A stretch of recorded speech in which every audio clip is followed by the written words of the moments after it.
That is just incredible moral cowardice on the part of not just the Reverend Dr. Peter Morales UUA administration, but to date, so far, the Reverend Susan Frederick Gray UUA administration. I'm giving her a reasonable amount of time to, do what I asked the Reverend Dr. Peter Morales UUA administration to do, which is to remove the false accusations, to formally withdraw them, to properly and publicly apologize for them, and to disclose the truth about just how many Unitarian Universalist ministers are guilty of such despicable crimes as pedophilia and rape.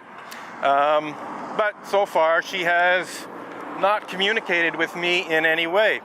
I have communicated with her through phone messages and also through some posts to her Facebook page, comments posted in response to some of her Facebook posts.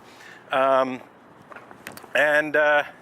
when I successfully posted the comments to her Facebook page, I did warn Reverend Susan Frederick Gray that it would not be a very good idea for her to delete, also known as memory hole, those comments, because if she did, that would be a signal that she is knowingly and willfully complicit in Unitarian Universalist cover-up and denial of such despicable crimes as pedophilia and rape and other Unitarian Universalist clergy abuse.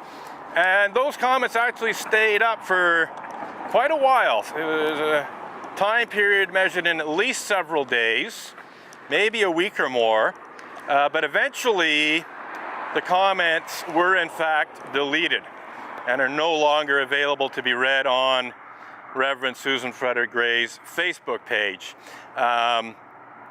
So as far as I'm concerned, in deleting my comments, which addressed the issues I've just spoken about, and no need to repeat them. I think I've already repeated them plenty enough. And basically calling upon Reverend Susan Frederick Gray to practice what UUism preaches and do the right thing. So far, she has done, well, I can't say she's done nothing because I don't know what she may or may not have done, but at least in terms of communicating with me to let me know what her intentions are and so on, or what she is or is not doing, she has done nothing in that regard. I have heard not one word, written or spoken, from Reverend Susan Frederick Gray, and in my view, that is not good enough. That is, in my view, a sign of complicity, sign of moral and ethical mediocrity, a dearth of moral and ethical integrity, at least on those specific issues, and moral cowardice, really. It's just really pathetic how top-level leadership of the Unitarian Universalist Association can't bring themselves to actually practice what Unitarian Universalism preaches. So that is my little spiel beginning this protest. I see we're still recording. I've had some difficulty with the camera automatically or somehow shutting off prematurely. It's supposed to record for a full half hour before shutting down. It actually hiccups at 17 minutes, so it basically does 17 minutes and 13 minutes, but it's supposed to do that. But there's been several occasions where, without my knowledge, the camera has stopped recording, and I don't know exactly why. So there's been some segments of this protest that have not been recorded. Some of my monologue, which basically tells the story of what this protest is about, much more so than a picket sign slogan can. Some of it, wasn't recorded, unfortunately. But there's plenty of video. I mean, anything that wasn't recorded In some cases, there were some interesting conversations I had with members of the public or members of the Unitarian Church of Montreal. In fact, there was an instance of physical intimidation by David Horan just in the last few weeks that I would have liked to have recorded, but it wasn't. In that case, it was because I had somehow accidentally brought expired batteries as my spares. I thought, I always bring a couple extra batteries along because it's possible to get through more than one battery in a session, and this is what happened. And unfortunately, I had to be very sparing in what I recorded that day, and did not record when David Horan basically got physically intimidating with me, as he's done in the past. But if you want to see Montreal Unitarian David Horan in full-blown physical intimidation, just run a search on Montreal Unitarian David Horan in YouTube, and you'll find a video taken in September of 2016 in which he essentially assaults me. Anyhow, we'll just continue to circulate here with the ticket signs, and getting a smile there from a member of the public going by. And it's difficult to interpret that smile. I mean, I'd like to interpret it positively, a supportive smile, but it could have been a sign of discomfort, looked a bit of maybe a grimace. And I suppose the issues I'm dealing with are pretty serious issues, and so I can see how they would cause discomfort in some people, especially people who have been victims of sexual abuse, whether by clergy or other people. I can see how they might not necessarily want to be confronted by these issues, but unfortunately it is necessary to protest this in an effort to get the Unitarian Universalist religious community in general, and the Unitarian Universalist Association more specifically, and the Unitarian Church of Montreal as well, to deal responsibly with the issues I'm protesting against, which, by the way, are not just clergy sexual misconduct issues. As I think I've already partly made clear, speaking about Reverend Ray Drennan and Reverend Dr. Victoria Weinstein, their clergy abuse was clergy abuse of a verbal and psychological nature, basically insults and defamation and that sort of thing. So intolerance and bigotry on the part of Reverend Ray Drennan, for sure.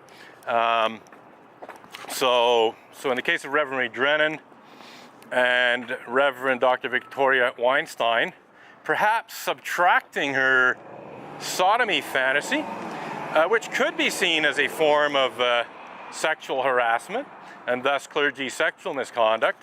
When I complained about Reverend Dr. Victoria Weinstein's verbally and psychologically abusive behavior, including her sodomy fantasy, I did not characterize her obscene and sadistic sodomy fantasy, imagining South Dakota State Senator Bill Napoli anally impaled on the Statue of Liberty's torches as being sexual harassment. I just put it down as conduct unbecoming a minister and so on. I didn't address it as being a example of clergy sexual misconduct, but in the wake of the Unitarian Universalist Association falsely accusing me of threatening and defamatory conduct amounting to sexual harassment of Reverend Dr. Victoria Weinstein, for publicly criticizing her obscene and sadistic sodomy fantasy, I rethought things and thought, well, that description actually is much more applicable to Reverend Dr. Victoria Weinstein's sodomy fantasy than it is to my criticism of it. In other words, Reverend Dr. Victoria Weinstein's obscene and sadistic sodomy fantasy can be quite reasonably described as threatening and defamatory conduct amounting to sexual harassment of South Dakota State Senator Bill Napoli. So basically just extreme hypocrisy, you know, outrageously hypocritical double standards on the part of the Unitarian Universalist Association, to say nothing of Reverend Dr. Victoria Weinstein herself, and all the other individual Unitarian Universalists engaged in that and involved in that legal bullying, specifically Reverend Dr. Peter Morales, former president of the Unitarian Universalist Association, and Kathleen K. Montgomery, former executive vice president of the Unitarian Universalist Association, and any and all other employees of the Unitarian Universalist Association who would have been involved in orchestrating that clergy sex abuse cover-up and denial of legal bullying. Because I'm sure it wasn't just you know, UUA Executive Vice President Kathleen K. Montgomery who did the hands-on dirty work. I'm sure she did part of it. I'm sure that was her job. Part of